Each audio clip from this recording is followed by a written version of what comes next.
Bien-aimés, ce matin, je rends grâce à Dieu de vous retrouver. J'ai la joie de vous présenter un homme de Dieu, le pasteur Patrick Sassou à Badakou, qui a une riche expérience dans le secteur bancaire. C'est vrai qu'aujourd'hui, il est plus maintenant, il œuvre plus dans le domaine du coaching et aussi il est pasteur en charge dans la frange francophone de son église. Et Dieu nous a fait la grâce par l'intermédiaire du frère Bambara et il a voulu faire le culte avec nous. Donc nous allons lui donner la parole, il va mieux se présenter et apporter aussi quelque chose pour l'édification de l'église au nom de Jésus. Je vous invite, pasteur, venez. Amen. On acclame le Seigneur. Amen. Merci encore, pasteur. Nous sommes honorés de vous recevoir. Merci. Alléluia. J'aimerais dire merci au Seigneur pour cette opportunité. Merci au pasteur et à toute l'église de m'accueillir. Amen. Je suis Patrick Abadakou. Je suis pasteur, je suis basé au Ghana depuis 18 ans. Par la grâce de Dieu, j'étais un ancien banquier. J'ai fait EcoBank Togo au Ghana. Après, j'ai quitté pour avoir mon cabinet. Donc, notre appel, c'est nous sommes dans l'intelligence émotionnelle. Je suis consultant en intelligence émotionnelle. J'ai rencontré Rebecca et son mari parce que j'interviens à l'école des entrepreneurs de ICCC à Paris, à Lyon. C'est là où j'ai rencontré Rebecca et son mari. Donc, je bénis le Seigneur. Donc, il y avait une conférence organisée par la sœur Pascaline hier, avant-hier, sur les entrepreneurs chrétiens. Donc, on m'avait invité pour que je parle de l'intelligence émotionnelle. C'est pour ça que je suis venu. Je suis marié à une merveilleuse épouse. Je dis, j'aime épouser la meilleure femme au monde. Et je vous dis la vérité, si j'ai l'opportunité, j'allais me marier avec la même personne. Amen. Non, je vous dis la vérité, au fait. Dieu m'a béni avec une merveilleuse épouse. Et puis, Dieu nous a béni avec une fille qui s'appelle Réma. La parole révélée. Amen. Alors, qu'est-ce que je peux partager? Je veux partager la puissance de l'échec. Étant un bon francophone, dans les pays francophones, quand quelqu'un échoue, on dit que vous êtes un échec. Mais j'ai une bonne nouvelle pour vous. Si vous n'avez jamais échoué, je ne suis pas sûr que vous serez le candidat que Dieu cherche pour accomplir sa volonté sur cette terre.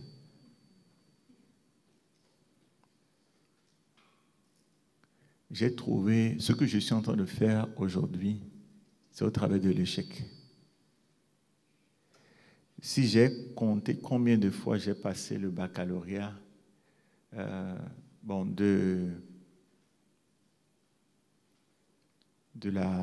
j'ai donné ma vie à Jésus en 4e, de la 4e jusqu'au terminal, j'ai compté, ça fait 7 ans que j'ai échoué sur les bancs. Mais je célèbre le Seigneur pour ces années d'échec.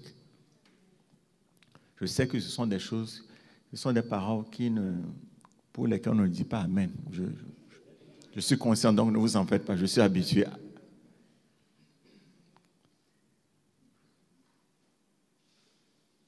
J'ai une petite sœur, je suis plus âgé qu'elle de 2 ans.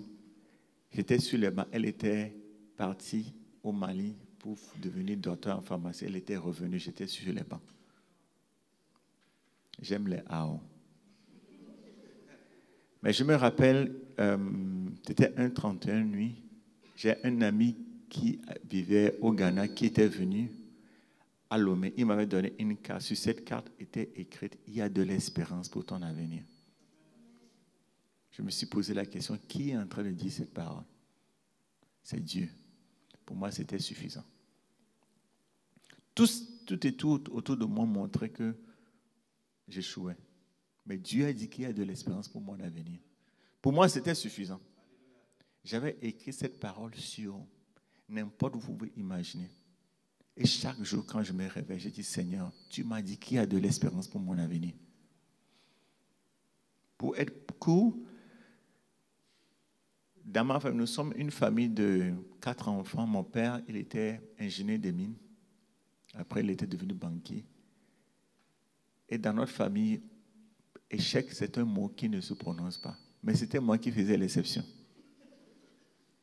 Et mon père n'était pas trop fier de moi. Je me rappelle la première fois que j'ai vu mon père pleurer. Il était malade, j'étais parti à l'hôpital. Il pleurait. Et ma mère dit, mais pourquoi tu pleures? Il dit, mais j'ai peur que Patrick ne soit un échec dans la vie. Tout montrait qu'il avait raison. Mais Dieu a le dernier mot. Il a dit qu'il a de l'espérance pour mon avenir. Je m'étais accroché à ça. Enfin, comme j'avais fini mon baccalauréat, que je devais faire, on faisait le probatoire. Le probatoire qui se faisait une fois, je l'ai fait 2 fois. Le bac, je l'ai fait 3 fois. Quand j'ai fini, papa voulait que je fasse la gestion. Je me suis dit non, je voulais faire un BTS. Un BTS qui se fait en 2 ans, je l'ai fait en 4 ans. Bon, dites-moi qui a échoué comme ça. Si vous êtes là, levez la main, quoi. Mais en faisant le BTS, ma mère avait emprunté de l'argent à la banque. Elle m'avait dit, tu dois faire ce BTS en 2 ans. Je me suis retrouvé à le faire en 4 ans. Donc l'argent pour le prêt était fini. Et qu'est-ce qu'il fallait faire? Soit il fallait continuer, mais il fallait arrêter l'école. Donc j'avais commencé par vendre les chaussures et les chemises pour payer mes frais de scolarité.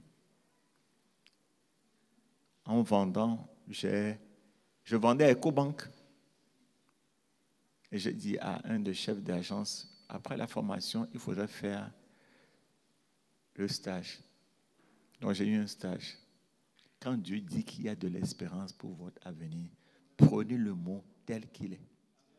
Ne diluez pas le verset. Je faisais mon stage et voilà que une dame était venue. Qu'est-ce que la dame faisait? La dame voulait envoyer l'argent au Ghana. Western Union. Je l'ai aidé. Et puis elle a dit, bon, il manque une somme. Je vais dans ma voiture pour apporter ce qui manquait. Elle a sorti son badge. C'était une auditrice.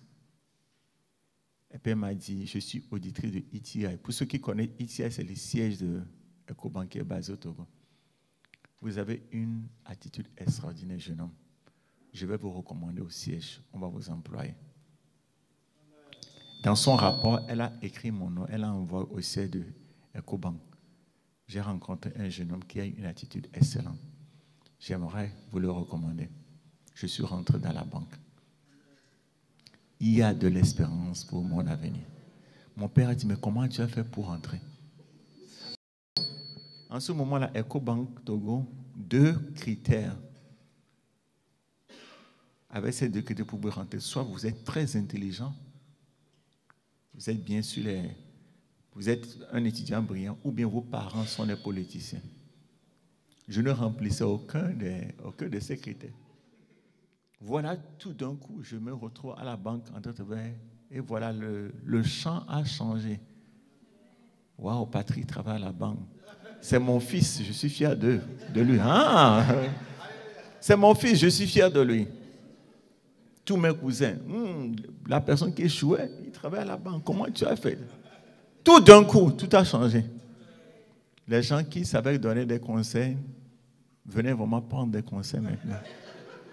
Quand Dieu dit qu'il y a de l'espérance pour ton avenir, il y a de l'espérance. De là, j'ai quitté le Togo pour venir au Ghana. Quand je quittais, j'ai dit à mon père, je sens qu'il fallait continuer mes études. Il m'a posé la question, les études, tu vas le faire dans quelle langue? J'ai dit en anglais. Il m'a dit, mais ça t'a pris 7 ans pour avoir ton BTS. Et tu prétends travailler dans un pays anglophone en tant que banquier et fréquenter. Moi, j'avais besoin de sa bénédiction. Il ne croyait pas cela. Je m'étais inscrit à l'université au Ghana pour faire ma licence. La première fois quand j'étais rentré dans l'amphi, c'était une université privée. C'est quand j'ai écouté le droit commercial en anglais, je me suis dit, la prophétie de mon père, c'est comme si cette prophétie va se réaliser. Mais quand j'étais rentré à la maison, je me suis agenouillé, j'ai prié, Seigneur. Et tout ce que je pouvais faire, c'était juste pleurer. J'ai écouté, Dieu m'a dit, n'aie pas peur, je vais t'aider. J'ai pris la parole littéralement. J'ai dit, Seigneur, j'étais dans mon coin, tu es venu me dire que tu vas m'aider. Et qu'est-ce qui s'est passé? À chaque fois qu'on avait des compositions, on avait des examens. Avant l'examen, le Saint-Esprit dit, va étudier ceci. Tu rentres, ça sort. J'ai fini l'université avec une mention très bien. Papa a dit, tu as été dans une vraie université? L'année qui a suivi, je me suis inscrit pour faire mon MBA en finance. J'ai fini mon MBA en finance. Après 2 ans, je m'étais inscrit dans un autre MBA. Avant que mon père ne décède, il m'a regardé dans les yeux, il m'a dit, le Dieu que tu sers, continue de le servir. Pourquoi je suis en train de partager cela? Quand je faisais ma licence, j'ai posé la question, Seigneur, sur quoi veux-tu que j'écrive mon mémoire? Le Seigneur a dit, je lisais un journal comme le Figaro, j'ai vu un thème, je parle de juin 2010, un thème, sur le thème était écrit l'intelligence émotionnelle. Le Saint-Esprit m'a dit, écris sur ce sujet. Je parle de 14 ans de cela. La Bible dit, Dieu, le Saint-Esprit va vous révéler les choses à venir. 14 ans, Dieu me parlait de l'intelligence émotionnelle. J'avais écrit un mémoire sur ça, sur les entrepreneurs en Afrique. Et c'était une mention excellente.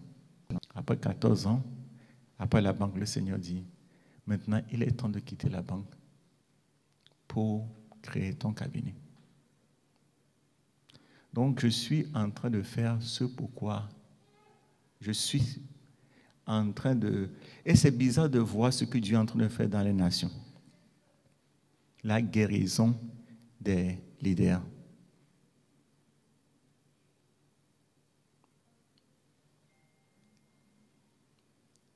En venant, je me suis dit, Seigneur, qu'est-ce que tu veux que je partage? Le Saint-Esprit, partons juste ton témoignage. Dans le système, une chose dont j'ai horreur, la façon dont le système francophone nous a programmés. Je me suis promis, autant que cela dépend de moi, de corriger les choses. Le fait que quelqu'un échoue sur les bancs ne fait pas de la personne un échec. Si je n'avais pas quitté le Togo, je ne sais pas ce que je serais devenu. Dans un pays, on dit que tu es un échec. Dans un autre pays, tu deviens une star. Vous pouvez imaginer, à cause de la façon dont on a été conditionnés. Et j'aimerais lancer un appel aux parents qui sont ici. Ne permettez pas que le système définisse vos enfants. J'ai beaucoup aimé le témoignage de la sœur. Notre identité, c'est en Christ. Pas ce que la société dit de nous. Ne permettons pas que le système nous définisse, s'il vous plaît. Nous sommes définis en Dieu. Notre identité est en Christ. Et c'est ce qui fait de nous des fils et des filles. Aujourd'hui, vous voyez des chrétiens qui ne sont pas, c'est-à-dire on ne sait pas qui nous sommes. Et nous permettons au monde de nous dire qui nous sommes. C'est une erreur, les amis. La Bible dit que quand Daniel, Shadrach et Meshach étaient dans un pays étranger, par leur vie, ils imposaient le règne de l'Éternel. C'est ce à quoi Dieu nous appelle. Je vois qu'ici, il y a deux personnes qui sont de peau blanche. Oui, la plupart d'entre nous sommes des Noirs. Même si vous avez la nationalité française, d'origine, vous êtes africain. Qu'est-ce que je veux dire par là? Quand nous savons qui nous sommes, nous commençons à refléter le roi de gloire là où nous sommes. Je disais au frère Patrick qui était venu me chercher. Actuellement, quand on parle de chrétiens, on associe la médiocrité aux chrétiens. Ça ne doit pas être le cas, les amis. Quand on parle de chrétiens, notre cabinet, on veut être tellement excellent dans notre cabinet que n'importe où on va au monde, on ne veut pas que des gens disent. Nous ne disons même pas que nous sommes chrétiens. On veut que les gens voient l'excellence pour dire, ben, il y a quelque chose qui est différent par rapport à vous. Là, ça nous donne l'opportunité de parler de Jésus. Arrêtons, les amis, d'utiliser Jésus comme des pancartes dont les gens n'en veulent plus. Parce que notre caractère ne reflète pas Christ. Si vous travaillez quelque part, vous devez tellement être excellent que les gens disent, il y a quelque chose par rapport à toi, mon frère. Là, tu as l'opportunité de parler de Jésus. Pas que tu cries Jésus sur les toits, mais il n'y a rien dans ta vie qui monte. Si tu dis que c'est ça Jésus, je vois ta vie, il n'y a rien d'attractif. Pourquoi je vais te suivre? Je ne sais pas si vous comprenez. Pourquoi je vais vouloir suivre ce Jésus dont tu parles? Tu as l'air misérable et malheureux. Mon frère, si vous suivez ce Jésus pour être malheureux, alors je ne le suis pas. La Bible dit que nous sommes lumière et sel. La lumière ne demande pas l'autorisation de s'imposer. Amen. Quand il y a les ténèbres ici, quand on met la lumière, les ténèbres se taisent, s'enfuient. Un point, c'est tout. La lumière ne négocie pas avec les ténèbres. Et nous sommes lumière. C'est ce que Dieu dit de chaque personne. Donc j'aimerais lancer un appel à chaque personne ici. Nous sommes lumière et sel. Spécialement dans le milieu francophone où les chrétiens sont vus comme ils n'ont pas de solution au monde. C'est nous qui avons créé cette opportunité. Vous êtes d'accord avec moi? Que la donne change, les amis. Qu'on dise, s'il y a un problème dans la société, allez voir ce pasteur. Parce qu'il a la solution. Amen. Parce qu'il a Christ en lui. Qu'on dise, là où vous travaillez, que quelqu'un dise, j'aime l'attitude de cette sœur. Elle est toujours à l'heure. Elle est excellente dans son travail. Elle connaît bien son travail. La lumière ne fait pas du bruit. Mais la lumière s'impose. C'est sûr, Daniel, Shadrach, Meshach et Abednego se sont imposés dans le pays étranger où ils étaient captifs. Par leur excellence. Amen. Amen. Et Dieu aimerait que chaque personne dans cette église, par l'excellence de votre caractère, impose Christ, le règne de Christ là où vous êtes. Arrêtons de dire nous sommes chrétiens. Quand les gens viennent et disent si c'est ça Christ, on n'en veut pas. La Bible dit que votre lumière luise afin que les gens voient. Donc il y a une question de quoi? Voir le caractère de Christ en vous. Par la grâce de Dieu, je suis en train de dire, par la grâce de Dieu, je forme, on forme pas mal de structures un peu partout dans le monde. Des fois, vous êtes étonnés d'aller dans la banque. Un DG dit, je suis juste désolé, il dit qu'il est chrétien, mais ça ne fait pas l'affaire. Il est médiocre dans son travail, il n'est pas excellent, il est toujours en retard, c'est celui qui se querelle avec tout le monde. Quand j'entends ça, je dis non, on ne représente pas Christ comme on le doit. De la même façon, il y a des gens qui ne connaissent pas Jésus, mais ils ont un impact là où ils sont parce qu'ils ont un caractère qui parle aux gens. Vous êtes d'accord avec moi? Qu'en est-il de nous les chrétiens? Alors, je nous lance un appel, les amis. Devenons si excellents. Si vous êtes à un poste, vous travaillez à un poste. J'aime la prière. Mais il y a des choses que la prière ne fait pas. Par exemple, la formation. Passer toute la journée à prier. Que quelqu'un qui ne connaisse pas Jésus aille se former. Quand il va faire la promotion, parce que Dieu est un Dieu juste, il ne va pas t'accorder la promotion parce que tu pries. Nous avons besoin d'être des gens excellents dans notre domaine, les amis. Sont tellement excellents que quand on parle de référence dans vos domaines, qu'on dise, cette sœur, elle est une référence. Alors quand les gens s'approchent de vous, qu'est-ce qui fait ton secret? Tu as le droit et tu as l'opportunité On dit en droit, tu as moral obligation, c'est-à-dire l'obligation, je cherche le mot, c'est-à-dire, il y a quelque chose qui te donne ce droit-là de dire à la personne, merci beaucoup.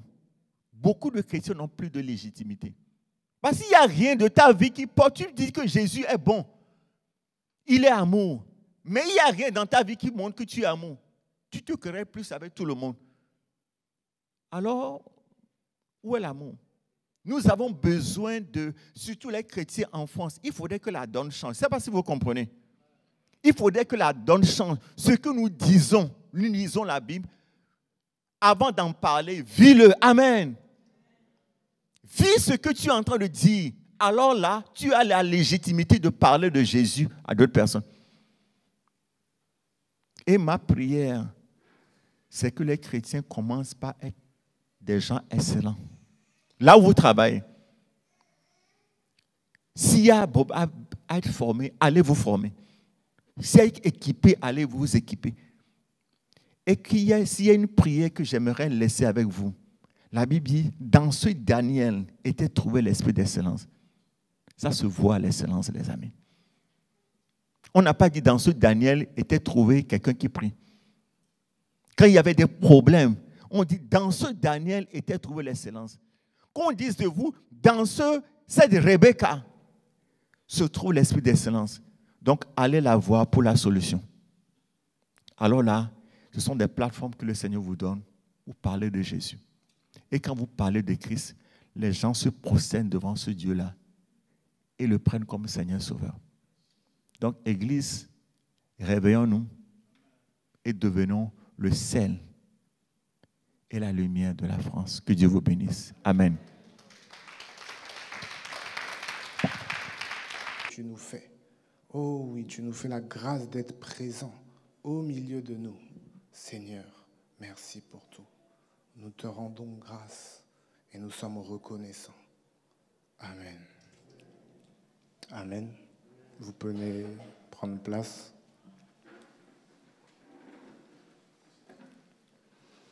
Nous bénissons le Seigneur pour ce culte. Je bénis le Seigneur pour votre présence.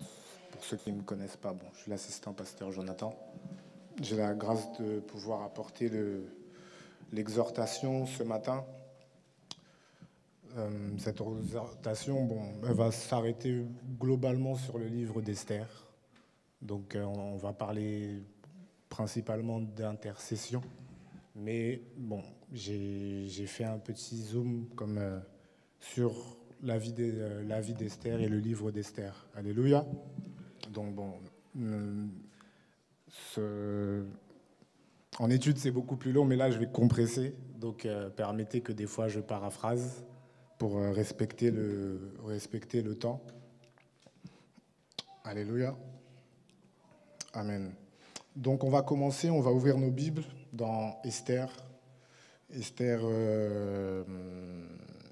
2, au verset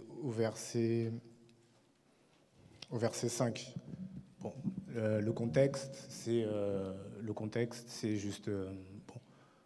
le peuple d'Israël était captif parce qu'ils avaient désobéi. Et si vous vous rappelez, en fait, dans la vision que Daniel a eue, à la fin de Daniel, en fait, ils sont sous le peuple juif et sous le règne des Mèdes et des Perses. Et donc c'est dans cette continuité-là que se trouve Esther. On est toujours dans cette période. Et du coup, il y a le roi Assuérus, qui est un grand roi qui domine surtout. Et justement, un jour, il fait un festin, il appelle sa femme Vashti pour venir le rejoindre. Il avait il avait bu un peu de vin. Et bref, elle a désobéi. Elle a refusé de venir paraître à la cour. Suite à ça, il a réuni son conseil. Et son conseil de sages, de princes, lui ont dit, il a demandé, mais qu'est-ce qu'il faut faire pour justement châtier la reine? Quelle est la sentence qu'il faut faire? Et bon, là, justement, les rois et son conseil lui ont dit qu'il fallait la destituer parce que ça apportait du discrédit à lui, mais aussi à eux, parce que, justement, comme en fait la reine, elle avait ce comportement, elle l'a fait devant toute la cour, peut-être les autres femmes de ses princes, de son conseil, les autres femmes pourront répéter le même comportement. Ce qui fait que le roi, du coup, il a exécuté cette sentence, donc il a destitué, et du coup, il cherchait une nouvelle femme. Une nouvelle femme. Et on va commencer, bon là je vais lire Esther 2, verset 1. Après ces choses, lorsque la colère du roi Assuérus se fut calmée, il pensa à Vashti, à ce qu'elle avait fait et à la décision qui avait été prise en son sujet. Alors ceux qui servaient le roi dirent qu'on cherche pour le roi des jeunes filles vierges et belles de figure. Et là, on passe au verset 5. On voit en fait, il y avait dans Suse, la capitale, un homme nommé Mardoché, fils de Jaïr, fils de Chiméi, fils de Kis, homme de Benjamin, qui avait été emmené de Jérusalem parmi les captifs déportés de Sheconia, roi de Juda, par Nabuchodonosor, roi de Babylone. Il éleva Hadassa, qui est Esther, fille de son oncle, car elle n'avait ni père ni mère. La jeune fille était belle de taille, belle de figure. À la mort de son père et de sa mère, Mardoché l'avait adoptée pour fille. Donc ici, on nous dépeint un peu le CV d'Esther. On voit au final que Esther, c'est une orpheline, qu'elle est dans un autre pays et qu'elle est élevée par son oncle, Mardoché, qui fait tout ce qu'il peut pour l'élever dans les voies du Seigneur. Amen. Amen. Mais on voit que malgré, en tout cas, que le début de sa vie était un peu mélangé parce qu'elle était orpheline, elle aurait pu être découragée, elle aurait pu... Sa vie, en tout cas, oui, ça a un impact. On connaît l'importance d'un père et d'une mère. Et malgré tout ça, Mardoché, son oncle, l'a élevée. Et on voit aussi plus tard que Dieu, bien sûr, avait un plan merveilleux, un plan de grâce et d'amour pour elle. Et justement, lorsqu'on eut publié l'ordre du roi et son édit au verset 8, et qu'un grand nombre de jeunes filles furent rassemblées à Suse, la capitale, sous la surveillance d'Hégaï, on a présenté Esther à l'énuque du roi, et elle a trouvé grâce à ses yeux. Ça, on voit ça à Esther 2.9. Et par la suite aussi, comme en fait, justement, Esther, elle reflétait un bon comportement, elle reflétait un bon caractère, au verset de Esther 2, verset 15. Lorsque son tour d'aller vers le roi fut arrivé, Esther, fille d'Abicaïl, oncle de Mardoché qui l'avait adoptée pour fille, ne demanda que ce qui fut désigné par Hégaï, eunuque du roi et gardien des femmes. Esther trouvait grâce aux yeux de tous ceux qui la voyaient. Esther fut conduite auprès du roi Assuérus et dans la maison royale le 10e mois, qui est le mois de Tébet, la 7e année de son règne. Le roi aima Esther plus que toutes les autres femmes. Elle obtint grâce et faveur devant lui plus que toutes les autres jeunes filles. Il mit la couronne royale sur sa tête et la fit reine à la place de Vashti. Alléluia. Ici, on voit aussi que c'est un passage, ça peut rappeler aussi notre nouvelle naissance. Parce qu'on voit que Esther, c'était une jeune fille, elle était vierge. En tout cas, elle a grandi dans les voies du Seigneur. Elle était esclave, elle avait tout en fait pour que justement sa vie ne porte pas du fruit. Mais par le plan d'amour de Dieu, Dieu l'a fait passer de orpheline, esclave à reine. Alléluia. Et nous-mêmes, c'est la même chose. Parce que Dieu, en Christ, il nous a fait rentrer dans cette grâce-là. Il nous a prédestinés par son amour à être des enfants par adoption. Ça, c'est dans Éphésiens 2. On retrouve ça au verset 4 et 5. Et plus, parce que maintenant, Esther, elle était mariée au roi. Donc, c'était la reine. Et nous aussi, on a vécu ça en Christ. Dieu a fait de nous une race élue, un sacerdoce royal, une nation sainte, un peuple acquis. Et il nous a donné son identité. Il nous a donné son identité. Et justement, quand il a dit tout, à la résurrection, tout pouvoir m'a été donné dans le ciel et sur la terre, et nous l'a donné à nous, son Église. Et nous sommes ses représentants. Et Dieu a donné la terre, Dieu a donné la terre aux hommes. Alléluia. Et aujourd'hui, comme on l'a vu dans les précédentes semaines, c'est nous qui devons administrer et gérer la terre. Alléluia. Dieu ne fait rien sur la terre qu'au travers de l'homme. Il a besoin de l'homme. Alléluia. Donc il a besoin de nous, son Église, son ecclésia, son Église à qui il a donné l'autorité, le pouvoir. Alléluia. Amen. Mais on voit aussi, donc nous, en tant qu'Église, on peut, dans Matthieu 18, c'est des passages qu'on a déjà vus. Matthieu 18, il nous donne cette autorité et on peut permettre ou autoriser ou interdire des choses, que des choses arrivent. On peut s'opposer à ce que certaines situations arrivent. Et c'est pourquoi on a lu aussi ça, on a été exhorté dessus, Ézéchiel 22, verset 30, Dieu cherche un homme qui élève un mur. On a aussi parlé que Dieu aussi, il attendait des sentinelles qui se tiennent à la brèche. Alléluia. Amen. Et ce qui m'a fait rire dans ce passage, c'est que au final, on voit que quand en fait quand le roi Assuérus, il était tellement content en fait d'avoir une femme, il l'a présentée à tout le monde. Et ça me fait penser à quand en fait on baptise et après il fait un festin. Donc il y a un grand rassemblement, tout le monde est dans la joie. Et le verset aussi sur lequel je me suis arrêté, c'est « Le roi donna un grand festin à tous ses princes et à ses serviteurs, un festin en honneur d'Esther.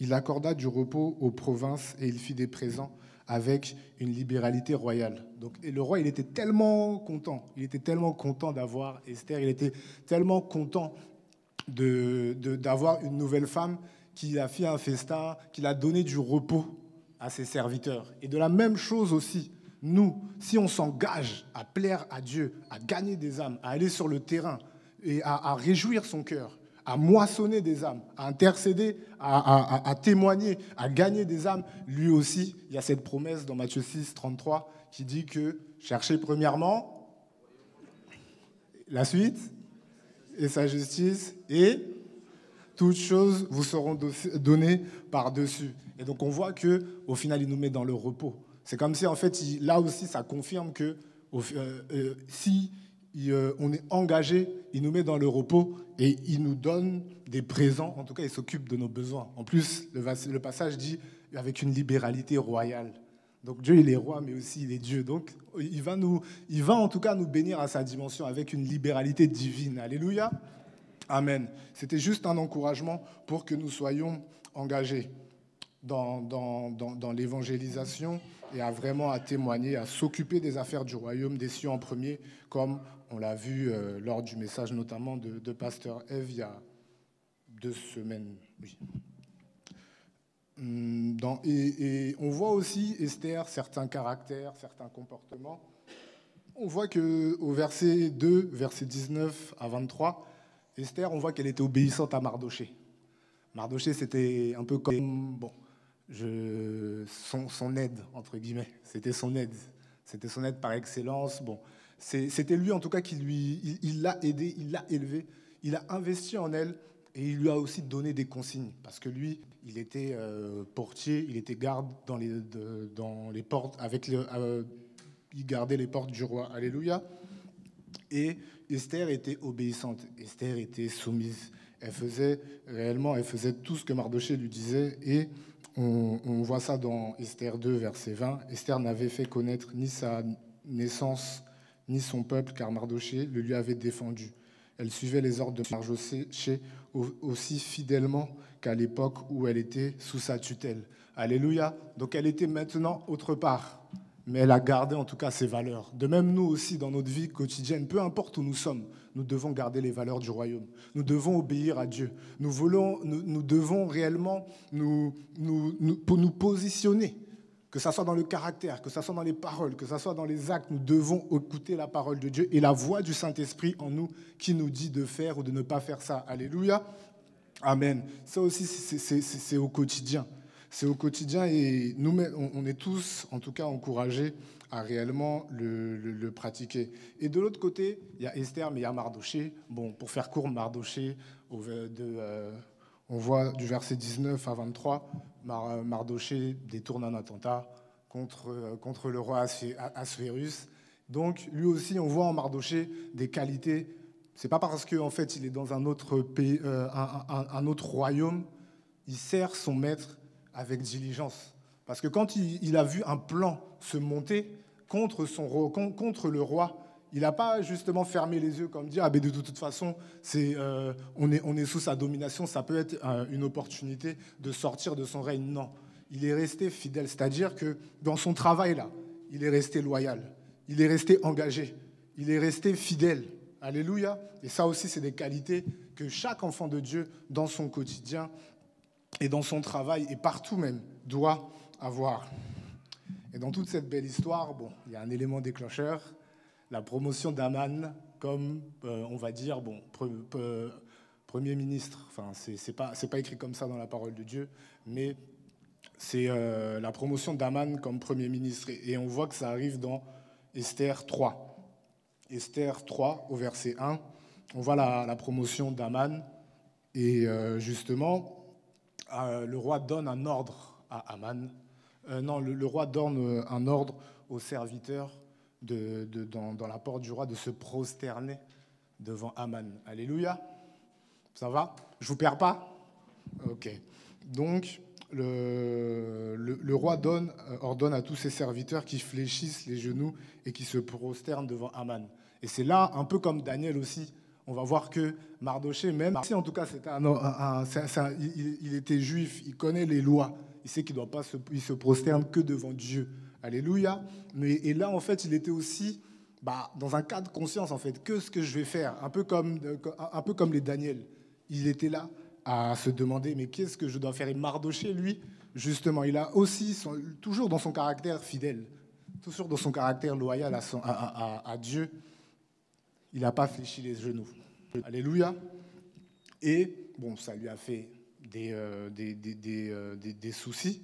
Et Aman est devenu un peu l'adversaire des Juifs. C'est celui qui voulait faire périr absolument tous les Juifs. Alléluia. Et il en voulait particulièrement à la vie de Mardoché. Donc, des fois aussi, peut-être dans vos services, vous avez rencontré un Aman qui vous fait voir tout ce qu'il faut, des coups bas, tous les coups en fait qui existent. Mais nous, que faisons-nous? Mardoché, on a vu que lui, il est juste resté, je ne vais pas me prosterner. Il n'a pas essayé de se combattre par sa propre force. Il a juste dit, je ne vais pas me prosterner. Quand on regarde dans la parole de Dieu, il est resté positionné dans son couloir de je ne désobéis pas. Je ne désobéis pas.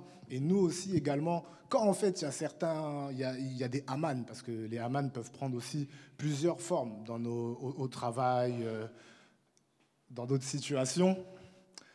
Nous aussi, en fait, nous devons avoir ce comportement de réellement rester selon les valeurs du royaume, pas s'abaisser à faire des coups bas. La Bible a dit, bénissez ceux qui vous maudissent.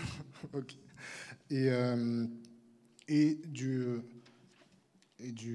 coup, là, on va lire Aman au verset Esther 3, versets 8 à 9. Esther 3, versets 8 à 9. Esther 3, versets 8 à 9. Alors Aman dit au roi Assuérus, « Il y a dans toutes les provinces de ton royaume un peuple dispersé, à part parmi les peuples, ayant des lois différentes de celles de tous les peuples et n'observant point les lois du roi. Il n'est pas dans l'intérêt du roi de le laisser en repos. Si le roi le trouve bon, qu'on écrive l'ordre de le faire périr, et je pèserai 10 000 talents d'argent entre les mains des fonctionnaires pour qu'on les porte dans le trésor du roi. » Ici, ce qui m'a marqué, c'est de voir justement que le peuple il est dispersé, mais qu'il est à part. Comme le pasteur le disait, nous sommes à part. À part. Donc ça veut dire en fait qu'ils ne se sont pas conformés dans le pays où ils étaient. Ils étaient quand même toujours à part. Ça veut dire que même ils avaient leur propre loi, ils pratiquaient ça, même si en fait ils étaient loin. Et nous-mêmes, en tout cas, dans notre quotidien, même si, bon, on n'est pas la plupart du temps, on n'est pas à l'église, mais partout, que ce soit dans les transports, que ce soit au travail, que ce soit dans nos différentes activités, nous devons refléter aussi ce caractère-là. Nous devons refléter ce caractère de Christ. Alléluia, parce que nous sommes lumière et nous sommes sel également. Alléluia. Amen.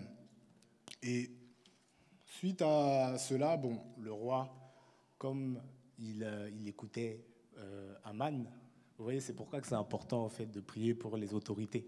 Comme dans 1 Timothée 2, il nous encourage.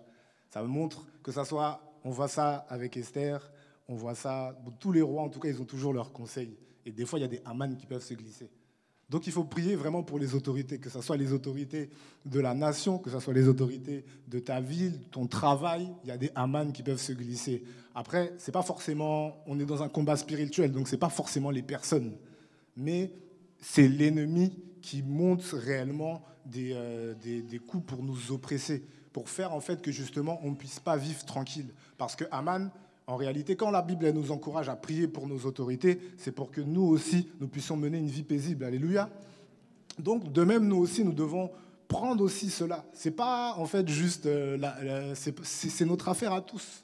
C'est notre affaire à tous. La situation dans ton travail, dans ton service, le nouveau N+1 ou le N+1 actuel, qui fait des coups bas, qui pousse les gens à la dépression. Si tu regardes juste ça et tu te tais juste, au lieu de prier, on ne fait pas réellement notre travail de sel. On ne fait pas vraiment notre travail de lumière. On fait tout sauf ça. Au contraire, on recule. Et les ténèbres, justement, s'agrandissent, alors que nous, on doit justement les contenir. On doit les chasser, notre présence, au travers de nos prières, au travers justement de notre intercession. Nous devons nous tenir à la brèche. Nous devons nous tenir à la brèche, que ce soit pour notre nation, pour nos familles, pour les perdus, les personnes qui sont perdues autour de nous, qui ne connaissent pas le Seigneur. Réellement, nous devons nous engager là-dedans. Alléluia. Alléluia. Donc, on va passer, je vais rapidement. J'espère que je ne vous perds pas. Et puis, du coup, Aman réussit à se faire valider cette décision du roi d'exterminer tous les Juifs. Et il choisit un jour en particulier où tous les Juifs devaient être exterminés dans tout, et à Suse et dans toutes les provinces. Alléluia. Et ici, on voit aussi une forme d'intercession stratégique, celle de Mardoché. Dans Esther 4, du verset 1 à 3, on dit... Mardoché, ayant appris tout ce qui se passait, déchira ses vêtements, s'enveloppa d'un sac et se couvrit de cendres. Puis il alla au milieu de la ville en poussant avec force des cris amers et se rendit jusqu'à la porte du roi, dont l'entrée était interdite à toute personne revêtue d'un sac. Dans chaque province, partout où arrivait l'ordre du roi et de son édite, il y eut une grande désolation parmi les Juifs. Ils jeûnaient, pleuraient et se lamentaient. Et beaucoup se couchaient sur le sac et la cendre. On sait que le sac et la cendre, chez le peuple juif à cette époque, c'était pour montrer en tout cas cette attitude d'humiliation. C'était pour montrer cette attitude de dépendance. Donc ils ont publié, naturellement Mardoché, il n'a pas attendu en fait que beaucoup de gens parlent. Lui-même en tout cas, quand il a vu cet édit, comme lui aussi il était à côté en tout cas des portes du roi, donc il avait accès à certaines informations plus rapidement que les autres. Lui-même il s'est positionné. On a dit il a déchiré son vêtement. Il a déchiré son vêtement. Il s'est humilié. Il a pleuré. Et tout le peuple a pleuré. Tout le peuple a jeûné. Tout le peuple, en tout cas, s'est pris de cette situation parce qu'en réalité, c'était leur vie. C'était leur vie.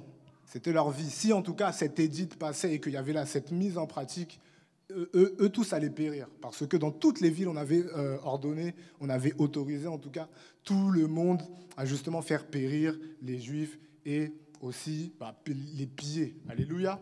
Donc là, justement, on voit aussi qu'il y a des situations qui peuvent venir devant nous, qui peuvent nous effrayer.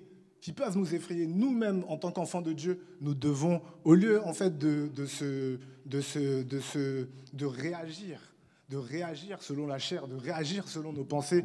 On voit l'attitude de Mardochée. Son premier réflexe, c'était de se montrer son humiliation, d'invoquer la grâce de Dieu. Alléluia. Il a voulu invoquer la grâce de Dieu pour sauver sa nation. Il a voulu invoquer la grâce de Dieu pour se sauver aussi lui-même, pour sauver tout le monde. Alléluia. Donc on a vu qu'il s'est il s'est positionné, il a intercédé. Amen. Amen.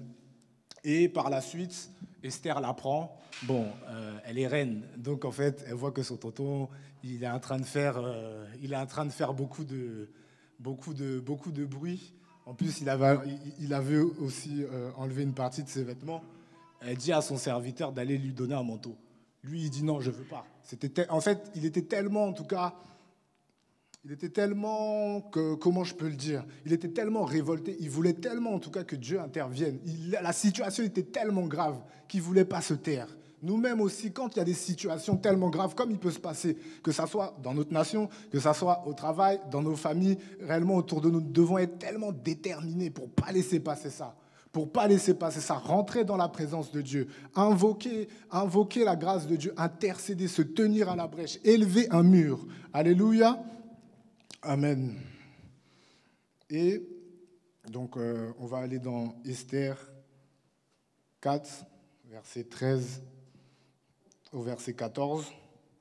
Je saute. Mardochée, justement, il voit ça et il voit en fait la nièce qui peut être une solution. Donc, il demande, je vais aller au Esther 4.8. Il ordonne qu'Esther se rendit chez le roi pour lui demander grâce et l'implorer en faveur de son peuple. Et plus loin, c'est là au verset 13, Esther, entre-temps, elle lui dit, mais tu sais que si en fait j'apparais dans la cour, je risque en fait de mourir parce que il faut que le roi m'appelle et ça fait environ un mois qu'il ne m'a pas appelé. Et donc, quand on est Esther là, elle est reine. Elle était orpheline, tout ça. Maintenant, elle est reine. Elle a tout elle a tout bien. Elle mange à sa faim. À un moment, on voit aussi les produits de beauté sont là. Tout est bien. Et elle se rappelle aussi que la dernière personne qui était avant elle, c'était Vashti. Vashti, elle avait désobéi. Et on a vu aussi la sentence. Donc, elle aussi, elle était dans cette réflexion. Qu'est-ce que je vais faire ? Qu'est-ce que je vais faire ? Et je passe, on voit que au verset Esther 4, sa première réaction, c'est qu'elle est effrayée. C'est qu'elle est effrayée et elle est dans un dilemme. Elle voit que Vashti a été, dans son cœur en tout cas, ça c'est moi qui paraphrase, elle voit que elle a été destituée. Elle aussi, en fait, elle est au péril de sa vie. Et Mardochée lui dit, ne pense pas en tout cas que toi-même, au verset 13, Esther 4, 13, ne t'imagine pas que tu échapperas seul d'entre tous les Juifs, parce que tu es dans la maison du roi. Car si tu te tais, le secours et la délivrance surgiront d'autre part pour les Juifs, et toi et la maison de ton père, vous périrez.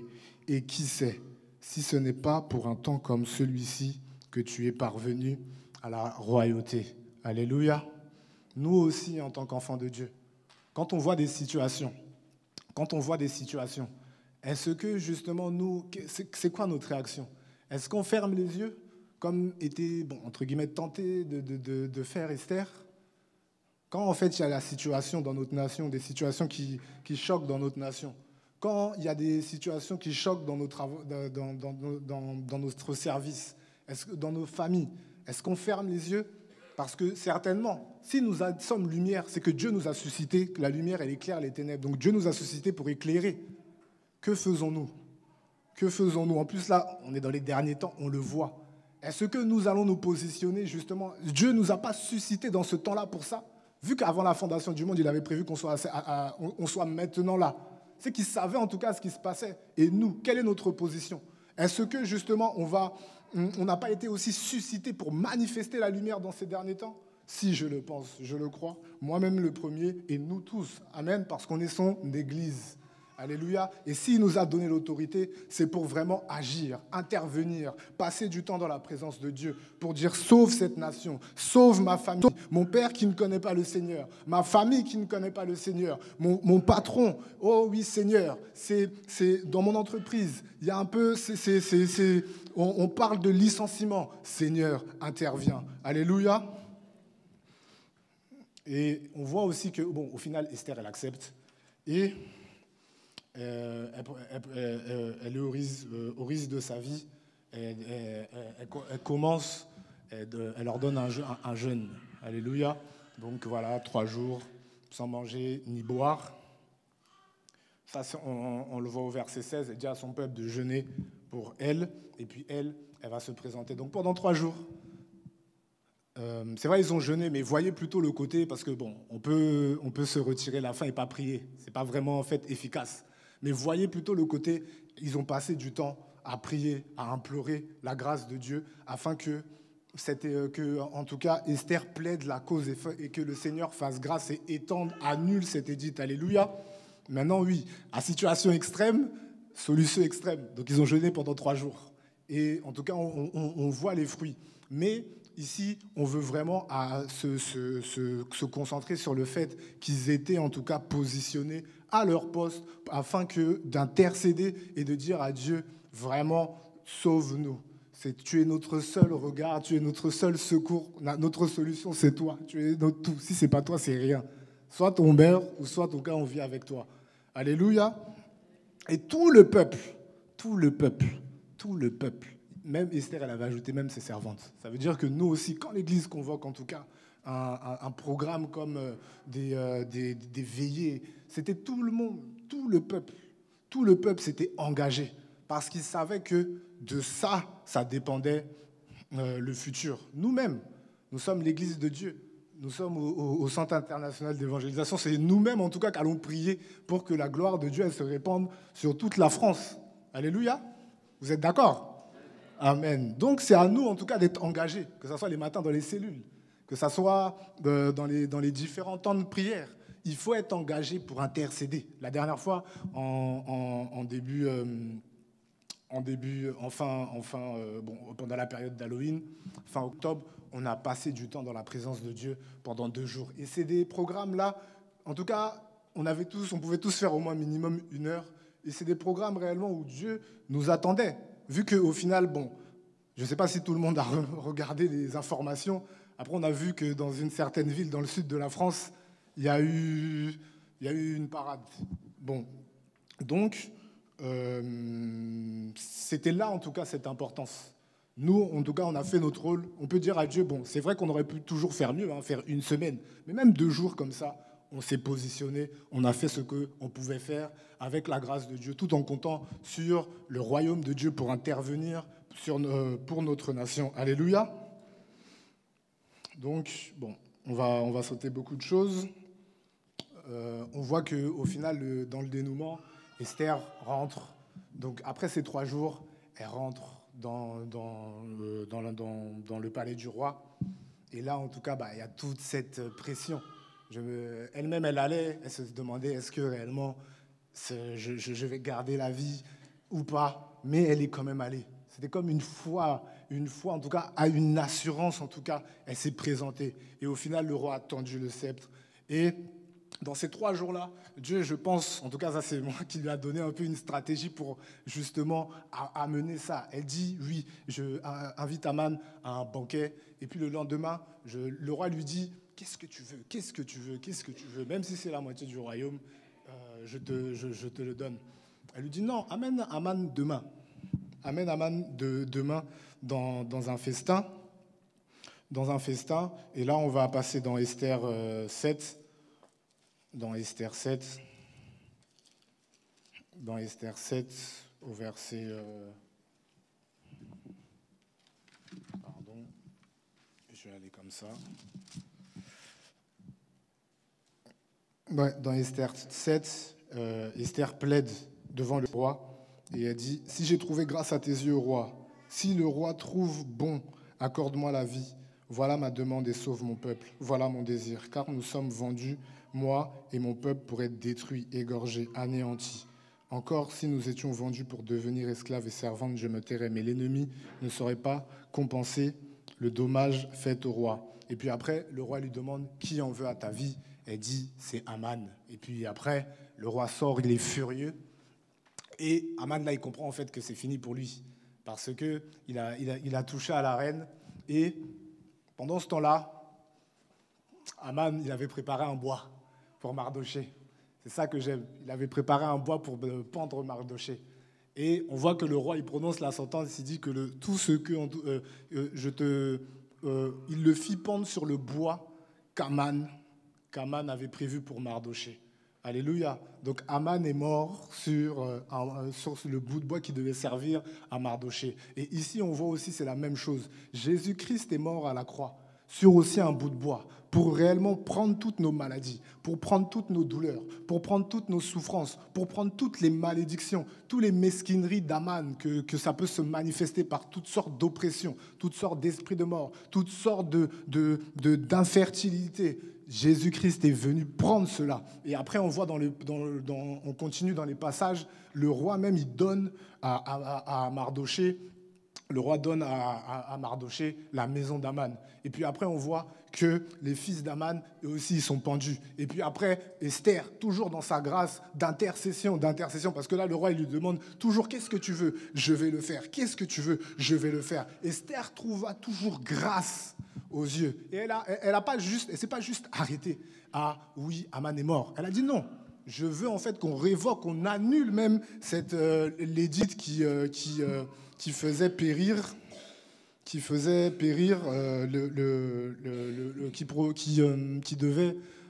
faire périr, permettre le massacre des Juifs. Esther est allée jusqu'à là. Et elle s'est battue. Et au final, le roi a ordonné cela. Et Dieu a changé. Il a changé la malédiction en bénédiction, de telle sorte à ce que c'était le peuple. Le roi avait fait un édit grâce à l'intercession d'Esther, grâce à ces 3 jours de jeûne. C'est là où on voit toute l'influence du monde spirituel. Parce que, je ne l'ai pas dit, mais dans un passage, au verset 6, quand en fait, au chapitre 6, Esther 6.1, on voit que le roi, en fait, il arrive pas. Après, en tout cas, qu'ils aient fait le premier festin, et que normalement, justement, il devait recevoir le lendemain la demande d'Esther pour dire que oui, Aman, j'aimerais implorer ta grâce pour mon peuple. La veille, le roi, dans la nuit, il n'arrivait pas à dormir.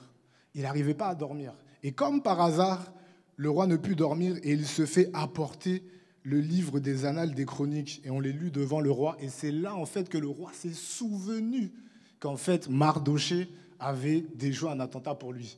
Mais quand je vois ça, en fait, nous tous, on sait que des fois, en fait, quand on dort la nuit, on est poussé comme ça. C'est soit le Saint-Esprit, soit en tout cas la manifestation du royaume de Dieu. Dans Acte 12, on voit quoi? On voit que quand l'Église cessait d'adresser les prières, un ange de Dieu a envoyé un ange pour réellement délivrer Pierre, le faire sortir de prison. Alléluia. Donc on peut penser aussi dans ce passage, à force de prier, à force d'intercéder, la puissance de Dieu s'est dégagée. Et réellement, il y a une puissance qui est venue. Et Dieu a libéré son royaume, a libéré toute sa puissance afin de délivrer tout le peuple. Il a délivré Pierre, il a délivré aussi tout le peuple. Et de telle sorte que tout le peuple maintenant pouvait piller.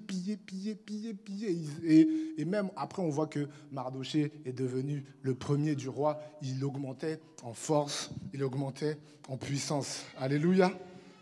Alléluia. Et on voit même dans tout ça, dans toute cette ironie, que la femme d'Aman, elle lui-même, à un moment, avant même sa mort, elle lui a dit « Tu ne pourras rien faire contre eux. Tu ne pourras rien faire contre eux. Tu tomberas devant eux. » Et c'est juste après qu'effectivement, on l'a pris, on l'a emmené et la sanction est tombée. Alléluia.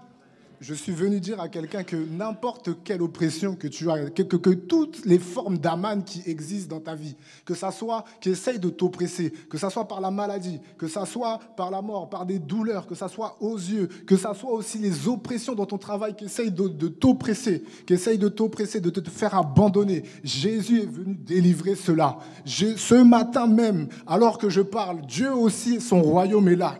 son royaume est puissant. Son royaume est là pour vraiment détruire les taux, détruire l'oppression d'Aman, détruire l'oppression d'Aman sur ta vie, que ça soit même sur tes dossiers administratifs. Le Seigneur est là ce matin avec tout son royaume pour réellement étendre sa main de la même manière qu'il a envoyé son ange pour délivrer Pierre, pour aussi ramener le souvenir des bienfaits de Mardochée. Il le fait de même avec toi. Alléluia.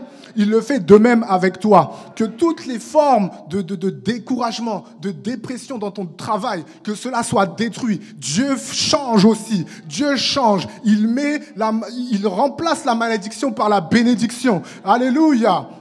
Réellement, il remplace la maladie par la bonne santé. Il remplace les malédictions par la bénédiction.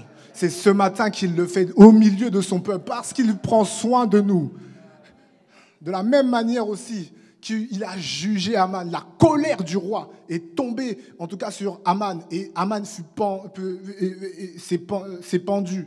Il fit pendre. La colère de Dieu aussi ce matin s'abat sur tes ennemis. Et réellement, tu es libre. Tu es libre. Tu marches en nouveauté de vie. Toute ta bénédiction financière est là. Tes entreprises sont bénies. Que toutes ces formes d'oppression qui peuvent prendre sous toutes ces formes de mesquinerie, je brise cela ce matin.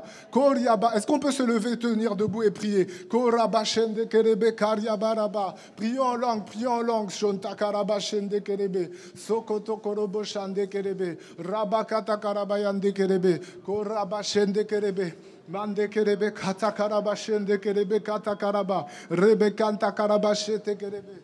Sokorobo kanda karaba, shekerebe karaba ya sanda karaba, sokorobo shekerebe karia baba baba sende kerebe, ruba kanda karaba shende kerebe, sakaraba, yantaraba. Toi-même tu vas parler à la situation, tu vas parler à la montagne, que ça soit la forme, n'importe quelle forme Aman peut prendre dans ta vie. Cette situation-là que le Saint-Esprit te remet à cœur, cette situation qui te fatigue, aujourd'hui, la colère de Dieu s'abat sur tes ennemis. Je vois dans mon esprit même comme un jugement, boum, qui tape comme le juge. Je vois cela clairement. C'est pourquoi ce matin, prends ta situation et déclare, annule, se rend grâce à Dieu. Ce matin, il a dit, sa colère s'abat sur tes ennemis. Sa colère s'abat sur ta maladie. Et elle part. Sa colère s'abat sur tout ce qui est blocage, sur toutes les personnes qui te doivent dans ton entreprise. Sa colère est vraie. Et l'ennemi s'enfuit. L'ennemi s'enfuit ce matin. Continue à prier. Intercède. Continue à prier. Ce matin, le Seigneur est présent. Son armée est là. Lui-même est là pour résoudre, pour réellement chasser, pour renverser toutes les situations. Mardochée était un simple portier, mais il a fait de lui un premier ministre. Il le fait de même avec toi dans ta vie. Il le fait de même avec toi dans ton travail. Il le fait de même avec toi. Là où tu poses les pieds, il te le donne en possession. Tu es un conquérant vainqueur. Rebecca Ndaraba, parle sur ta situation.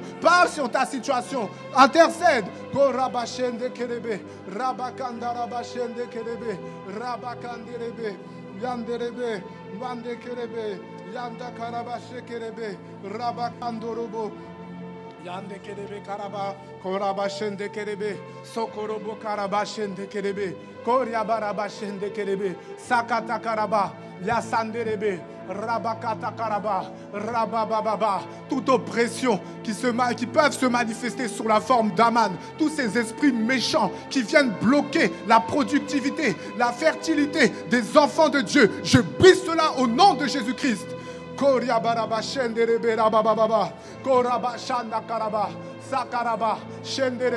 Le Seigneur est là. Soyez disposés. Ayez le cœur ouvert. Il est là, il est présent. Il intervient ce matin. De la même manière qu'il est intervenu pour Esther, pour Aman, pour le peuple juif. nous-mêmes, il intervient pour nous. Dans ta situation, il intervient pour toi. Rebecca Yabaraba Shenderebe, Rabakanderebe, Manderebe, Marabakataraba, Yanderebe, Korabaraba, Sakatakaraba, Lebrama Handerebe, Shariabaraba, Sakataraba, Reberebe, Rabakataraba, Rabababa, Menderebe Kaliabaraba, Sheriabaraba, Santaraba, Sokaraba, Sheriabaraba, Sandaraba. Je maudis toute maladie dans les corps maintenant ce matin au nom de Jésus-Christ. Que tout esprit d'oppression, tout esprit d'infirmité qui se manifeste dans les corps, esprit de mort, je réprime ton activité ce matin au nom de Jésus. Tu t'enfuis comme Aman au nom de Jésus. Tes œuvres sont détruites. Jésus a apparu. Tu libères mes frères et mes bien-aimés. Tu libères mes bien-aimés au nom de Jésus.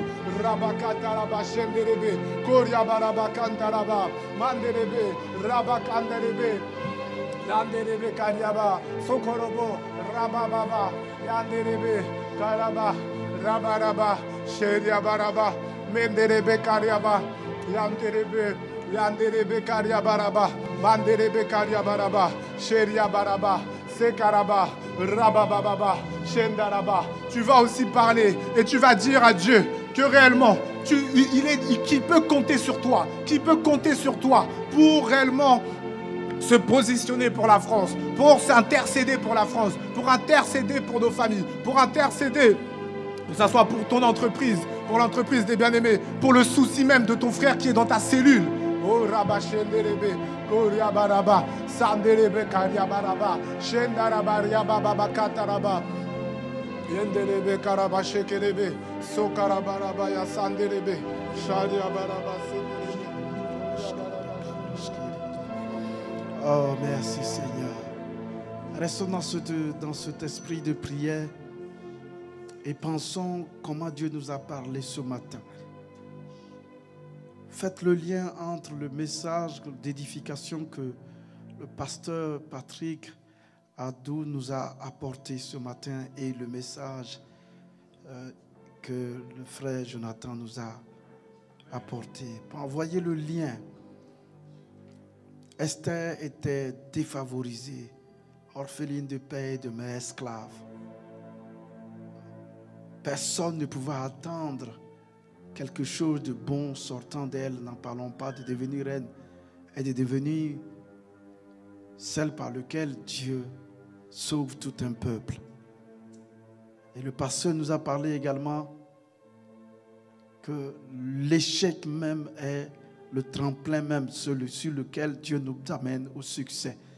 Pas que c'est Dieu qui permet l'échec, mais les conditions dans lesquelles nous pouvons nous trouver et qui nous dit que c'est pas possible, on ne peut pas s'en sortir.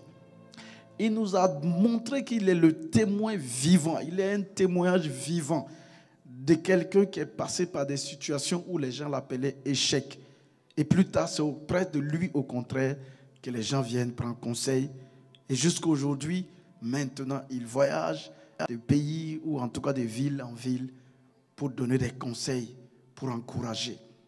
Mais nous avons vu dans ces deux messages comment c'est vrai que Dieu a un plan. Dieu a un plan, il a un but dans ce plan-là pour notre vie. Le plan de notre vie, il a un but à atteindre. Mais Dieu nous demande de développer un caractère qui est différent de ce qu'on voit dans le monde. Et Esther, nous la voyons dans la vie d'Esther, soumise, obéissante, elle écoute. Elle n'écoutait pas seulement Mardoché, mais elle a écouté le majordome. Et comme on appelle celle qui... L'eunuque. Elle a écouté, elle a fait. Elle a développé une attitude intérieure différente. Et ensuite, elle a accepté, malgré sa position, elle s'est identifiée à son peuple. Elle a pris la position qui lui revenait d'aller dans l'intimité avec Dieu. Ce n'est pas sans Dieu qu'elle le pouvait. Elle a intercédé. Elle a crié à Dieu. Elle s'est interposée entre le jugement et ce qui le jugement était tombé. Bien-aimé, Dieu nous a parlé ce matin. Dieu nous dit qu'il s'attend à nous. Dieu nous dit qu'il nous a positionnés. Dieu nous dit que vraiment, nous et nos entreprises, nous et nos familles, nous et les hommes qui sont dans nos quartiers, les hommes que nous côtoyons, nous pouvons être ces intercesseurs-là en développant un caractère qui nous permet de pouvoir, à l'occasion, oui, nous interposer et permettre à Dieu d'agir. Alors nous allons élever encore la voix et dire à Dieu de nous donner de rentrer dans cela, de nous donner de revoir cela, qu'effectivement il n'y a pas d'échec. Oh, vraiment que Dieu est bon, que Dieu a tout préparé pour nous, que Dieu nous appelle aujourd'hui à regarder ses positions et à occuper ses positions, à nous former s'il le faut, mais à savoir qu'il y a un but que Dieu veut atteindre avec nous, quel que soit l'endroit où il nous a placés, quelles que soient les difficultés aussi que nous passons. Élevons la voix et prions. Parlons à Dieu, bien-aimé. Réjouissons-nous, car Dieu est au courant de nous et il s'occupe de nous. Prions au nom de Jésus. Père, nous voulons te dire merci. Merci de nous avoir parlé, de nous avoir interpellés ce matin, encouragés. Car tu es à l'œuvre dans nos vies. Mais nous devons nous occuper. Nous devons, Seigneur notre Dieu, développer, Seigneur, des caractères, Seigneur, qui te ressemblent. Nous devons, Seigneur notre Dieu, apprendre à dépendre de toi. Car tu veux accomplir des buts clairs au travers de nos vies, au travers de nous en tant qu'Église, mais en tant qu'individu.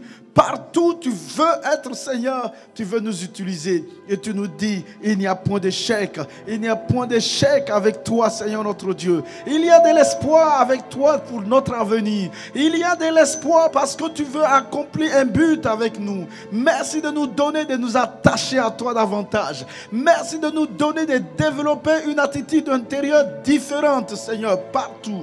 Merci, Seigneur notre Dieu.